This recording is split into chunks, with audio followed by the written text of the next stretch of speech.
What's up, everybody? My name is Gershon Levy, and today we're going to cover 9 different real estate vocabulary terms that you should know. I previously did a series called Real Estate for Beginners, where we cover the vast majority of vocabulary associated with the process of buying or selling a home. These 9 terms are just as important as those terms, and I wanted to make sure they were added to your guys' vocabulary. Please don't forget to like, share, and subscribe. I really appreciate the support. Let's get started. The first term we're going to cover is FSBO, FSBO. For sale by owner. This is when a seller wants to sell their home without using a real estate agent, and it's done all the time. Obviously, I have some sort of bias because I am an agent, and I do think that a majority of sellers should sell homes using an agent for their expertise. But I also recognize that there are many people that have sold many homes in the past and don't need an agent. They know the process, they know how to market their homes, they know how to price their homes, they know how to use the title company correctly. They don't need a real estate agent. The second term is LTV, or loan to value. This is a financial term in real estate that references how much of the deal is being funded by financing. So let me give you an example.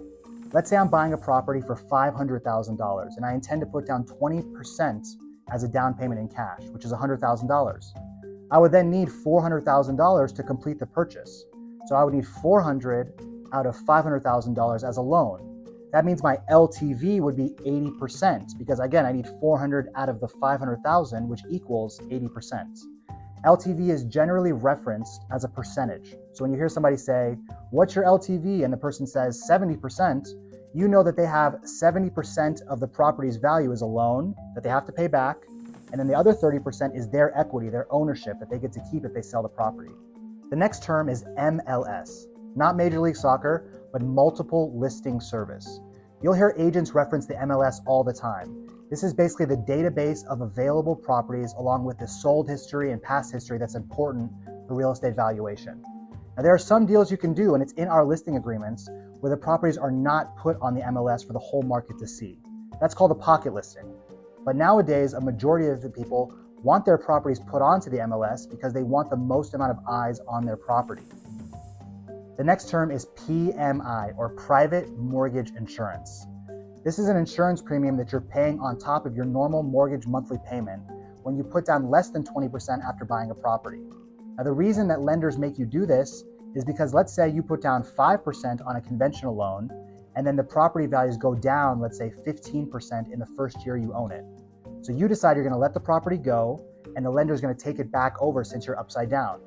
Well, in that case, the property is now worth 85% of what it was worth the year before, and you only put down 5% on that loan.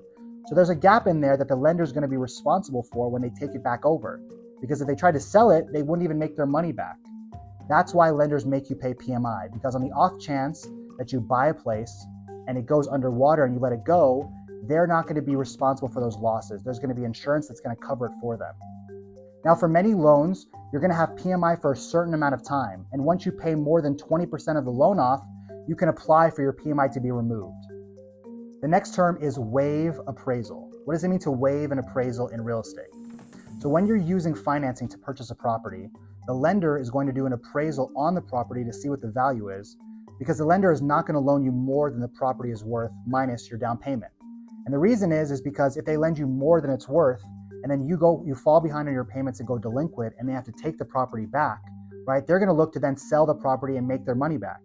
If they sell the property and they're making less back than they originally lent out, that's not a good business model, and lenders do not want to do that. So how does waiving appraisal come into the calculus? Well, there's 2 ways really. So sometimes if you put enough money down, if your LTV is low enough, lenders will waive the appraisal and say it doesn't matter what it appraises for, right? Because on the off chance, again, that you go delinquent, we know we can sell this for an easy profit. Now, on the flip side, a buyer can waive appraisal when they're negotiating with the seller. How does that work? In a very, very hot market like we had back in 2020, 2021, many buyers were saying, hey, I don't care what this place appraises for because, again, there was no houses. It was so hard to get a place. They can say, I don't care what this place appraises for. Whatever it appraises for, I will pay the difference between the appraised value and what the actual purchase price is. So again, waiving appraisal is either the lender's waiving it because they're sure there's enough equity in the deal and they don't worry about being able to sell it later, or a buyer themselves can waive the appraisal and say, I don't care what it comes back to. If you accept my offer, I will pay the difference between the appraised value and the purchase value because I want this place so much. So we know about waiving appraisal. Now let's talk about waiving inspection. This is something that I do not recommend that buyers do, but I understand why it's done in a competitive market.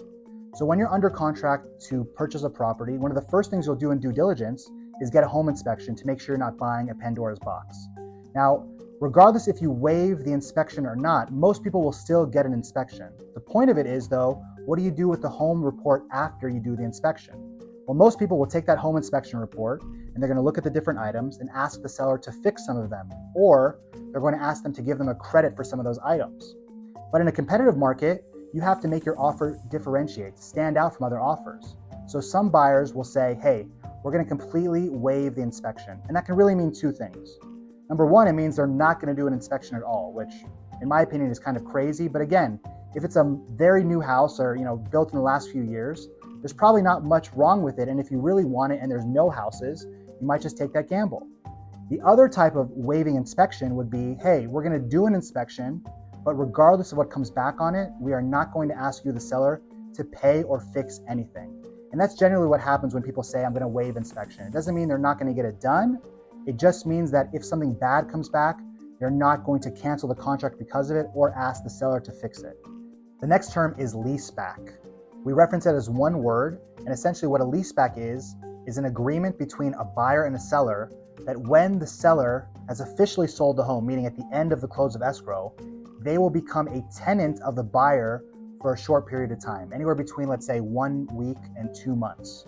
That's why we call it a leaseback, because the buyer is essentially leasing the property back to the seller. Now, why does this happen?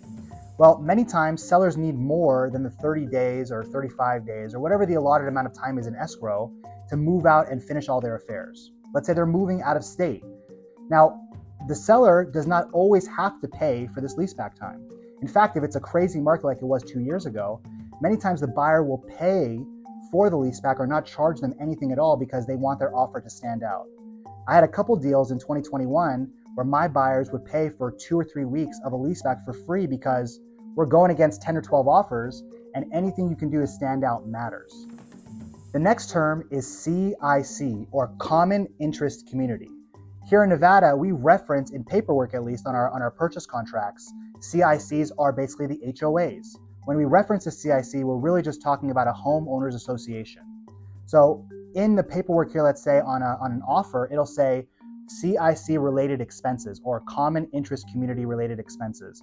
And when you're negotiating back and forth between a buyer and a seller, they're deciding who's going to pay the specific fees associated with moving in and out of an HOA or a CIC. Things like the HOA demand, the HOA resale package, the HOA capital contributions. So if you ever see the term CIC, don't be alarmed, it just means HOA.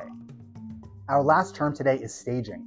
But to give an easy definition, staging is the act of taking a vacant property that's for sale and bringing in furniture and other items to make it look like someone lives there. But not just any items, right? Beautiful furniture, beautiful accessories, things that when somebody walks into the property, they're gonna go, wow, this is an amazing setup. I can definitely see myself living here, because that's the whole point of staging.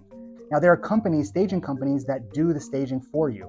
They have predetermined designs for their living rooms, bedrooms, and they have a lot of success at pushing more buyer activity. So as a seller, you and your agent will discuss this, and then you will go to a staging company and basically rent out the furniture for a predetermined amount of time. And you'll take new photos with it, you'll do open houses, and basically it'll just drive more traffic to your listing.